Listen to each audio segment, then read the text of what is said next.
Hello, good morning students. Again we are continuing with the rest of the characteristics.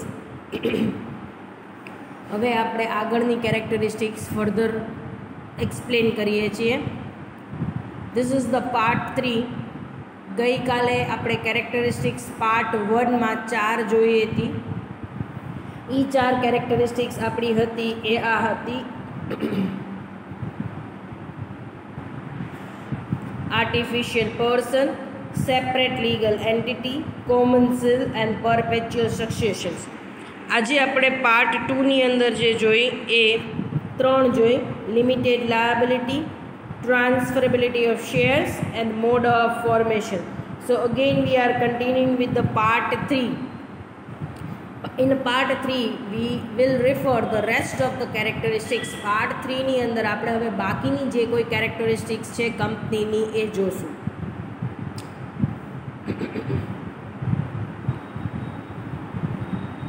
First one, or you can say number 8 is membership.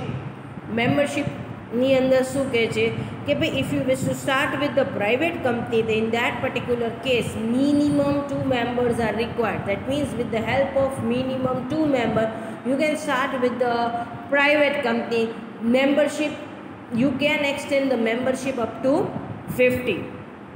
In a case of a public company, minimum 7 members are required in order to incorporate the company.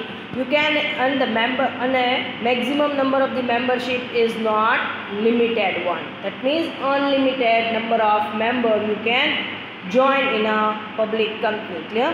So અહીંયા શું કહેવામાં આવે છે, membership, સભ્ય સંખ્યાની વાત કરવામાં આવે છે કે જો મેમ્બરશિપ એટલો મતલબ થાય છે સભ્ય સંખ્યા.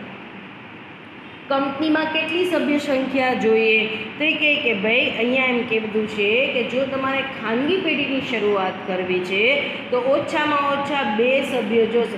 ઓછામાં ઓછા 2 સભ્યો જોડાશે તો જ ખાનગી પેઢીની શરૂઆત થશે. અને મહત્તમ તમે સભ્ય સંખ્યા ક્યાં સુધી વધારી શકો છો તો કે મહત્તમ તમે સભ્ય સંખ્યા 50 સુધી વધારી શકો છો. ક્લિયર? અને જાહેર કંપનીની વાત કરીએ તો જાહેર કંપની ઓછામાં ઓછા 7 સભ્યો ભેગા થશે તો જ જાહેર કંપનીની શરૂઆત થશે. અને મેક્સિમમ તમે મેમ્બરશિપ ક્યાં સુધી એક્સટેન્ડ કરી શકશો? અનલિમિટેડ, એટલે કે એમાં કોઈ સભ્ય સંખ્યાની મર્યાદા આપેલી જ નથી. ગમે એટલા સભ્યો પબ્લિક કંપનીમાં જોડાઈ શકશે. ક્લિયર? સો 2 વસ્તુ યાદ રાખવાનું, પ્રાઇવેટ કંપની મેમ્બરશિપની અંદર 2 બાયફિકેશન છે, 2 ભાગ છે, private company and the public company. Private કંપનીમાં minimum membership is limited up to 2 and maximum limited up to 50. Beyond 50, if you increase the number of the members, you have to convert your private company into public company. જો સભ્ય સંખ્યા ખાનગી કંપનીમાં 50થી વધારે વધે છે, જો ખાનગી કંપનીમાં સભ્ય 50થી વધારે વધે છે તો હવે તમે ખાનગી પેઢી ચલાવી શકશો નહીં. તમારે શેમાં રૂપાંતર કરવું પડશે? જાહેર કંપનીમાં. સો યાદ રાખવાનું, in a case of a private company, if 2 members are there, then you can start with the private company. Membership extension is limited up to 50. If you increase the number of the members beyond the 50, then you have to convert your private company into public company.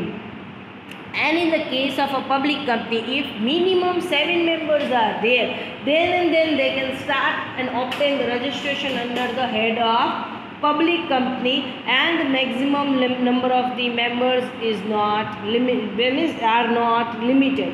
Maximum તમે ગમે એટલા સભ્ય સંખ્યા અહીંયા વધારી શકો છો. Clear? નાઉ management, અહીંયા સંચાલનની વાત કરવામાં આવી છે. હવે અહીંયા શું કહેવામાં આવે છે કે joint stock company have a democratic management. ડેમોક્રેસીનો મતલબ શું છે? લોકશાહી. આપણે કહીએ છીએ ને India as a democratic country, આપણું ભારત લોકશાહી છે, democracy. Clear? Where everyone's opinion matters a lot.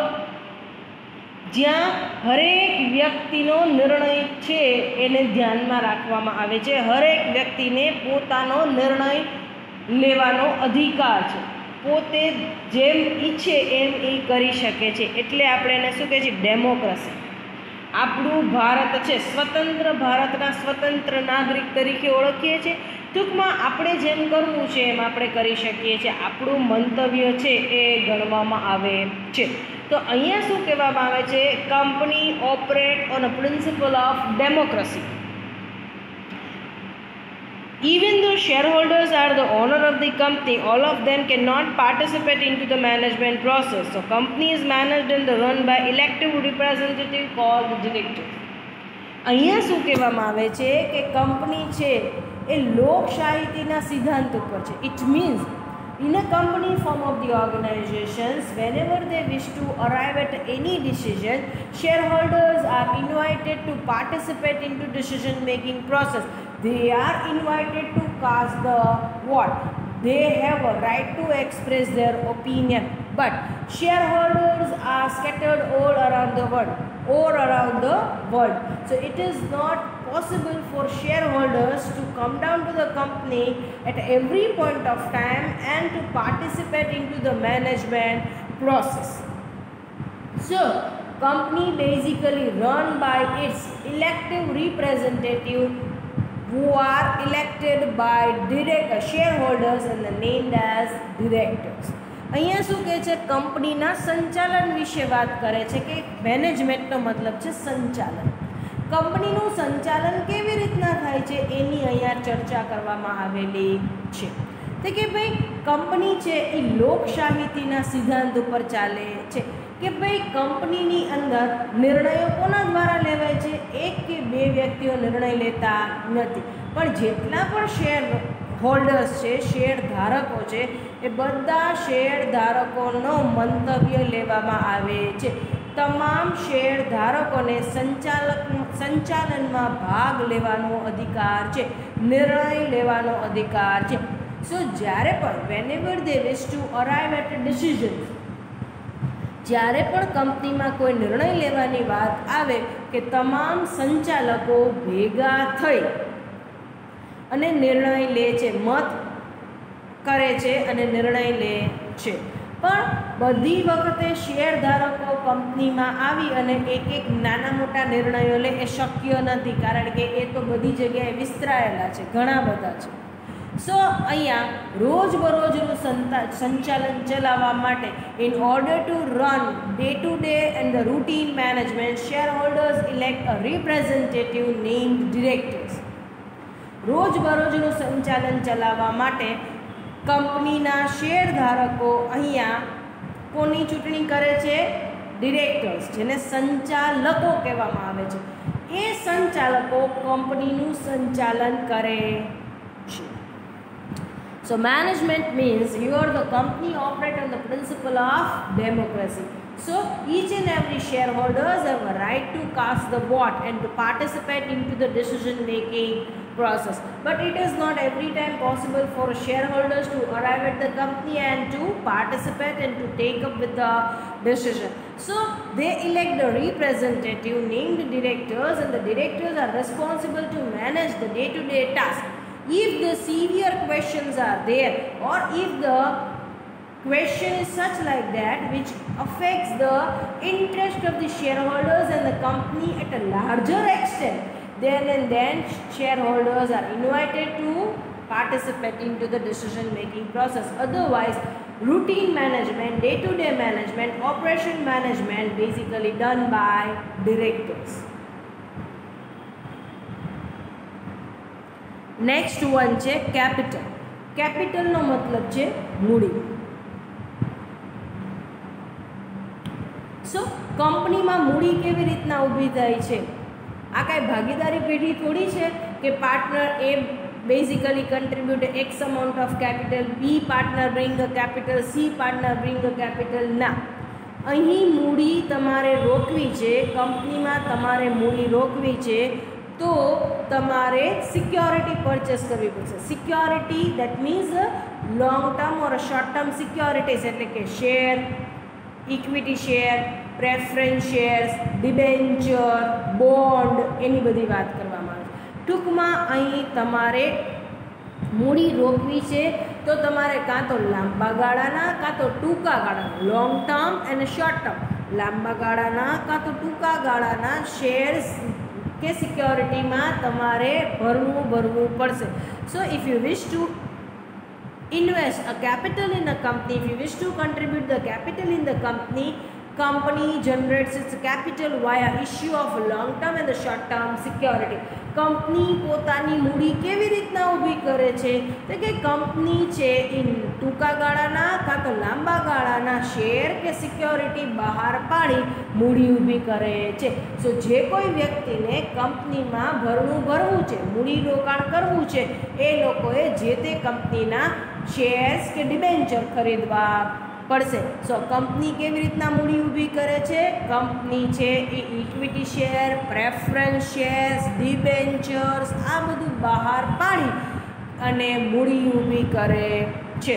So generally generate a large amount of capital through the various kind of the long term and the short term securities. Company ખૂબ જ મોટા પ્રમાણમાં large amount of capital, એનો મતલબ થાય છે company ખૂબ જ મોટા પ્રમાણમાં મૂડી ઊભી કરે છે અને એ મૂડી ઊભી કરવા માટે લાંબા ગાળાના અને ટૂંકા ગાળાના શેર્સ બહાર પાડે છે. નેક્સ્ટ છે સેપરેટ પ્રોપર્ટી. આપણે સેપરેટ લીગલ એન્ટિટી જોયું હતું, એના જેવું જ છે separate property.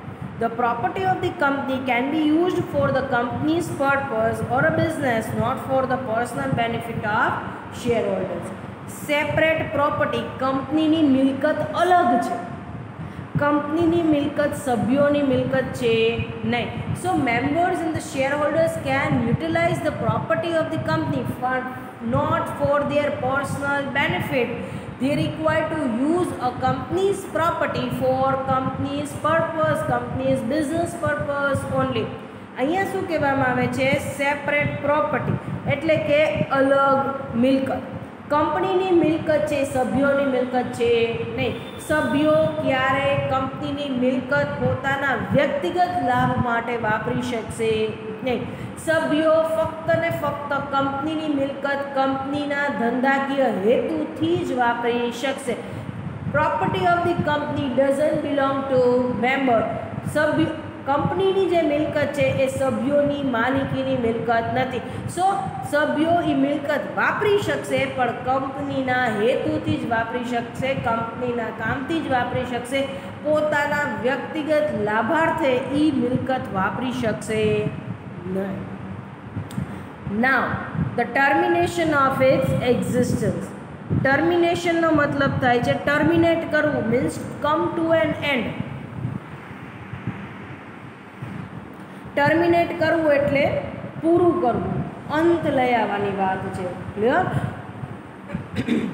ટર્મિનેશન્સ means to conclude, comes to an end. Terminate કરવું એટલે વિસર્જન કરવું ગુજરાતીમાં કહીએ તો. Clear? So termination of its existence, અહીંયા કંપનીના વિસર્જનની વાત કરવામાં આવે છે.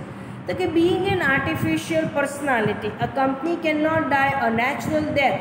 Normally, the existence of a company is terminated by means of winding up of company. આપણે વાત કરી આગળ એવી જ રીતના કંપની કેનું વિસર્જન કેવી રીતના થશે? તો કે કંપની તો આર્ટિફિશિયલ પર્સન છે, કુદરતી માનવ થોડું છે આપણી જેમ કે ઉંમર સાથે એની ડેથ થઈ જશે ના. Company is an artificial person, કૃત્રિમ અસ્તિત્વ ધરાવે છે. જેમ કાયદામાં એની નોંધણી થાય છે પછી જ એનું અસ્તિત્વ આવે છે, એવી જ રીતના until and unless you will not follow the winding up procedure, company will remain into existence. So if you wish to wind up the company in that particular case, members required to follow the winding up procedures. અહીંયા શું કહેવામાં આવે છે? Company તો કુદરતી માનવતા નથી ધરાવતી, કૃત્રિમ માનવતા ધરાવે છે. તો કંપની છે એ કુદરતી માનવની જેમ મૃત્યુ નહીં પામે. સો કંપનીને તમારે શરૂ કરવી છે તો નોંધણી કરાવવી જ પડે છે. You have to follow the incorporation process if you wish to incorporate the company. કંપનીની સ્થાપના કરવી છે તો તમારે કંપની ધારામાં નોંધણી કરવી જ પડશે, સ્થાપનાની પ્રક્રિયા કરવી જ પડશે, પછી જ કંપનીનું અસ્તિત્વ આવશે.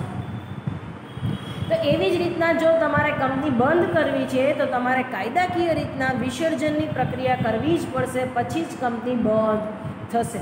સો અહીંયા યાદ રાખવાનું, if you wish to terminate or wind up the company in that particular case, members required to follow the winding up procedure. જો કંપનીનું વિસર્જન કરવું છે તો કાયદાકીય રીતના વિસર્જનની પ્રક્રિયા કરવી પડશે, તો જ કંપનીનું વિસર્જન થશે, નહીતર done.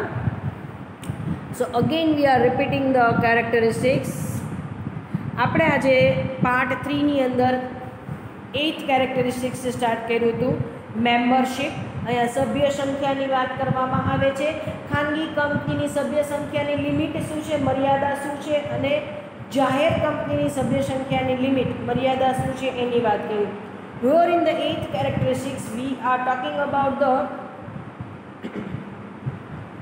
number of the memberships or the number of the member that you can have in a private and the public company.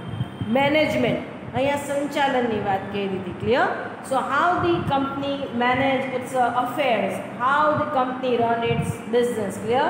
સો અહીંયા આપણે શેર હોલ્ડર્સની વાત કરી અને ડિરેક્ટર્સની વાત કરી હતી.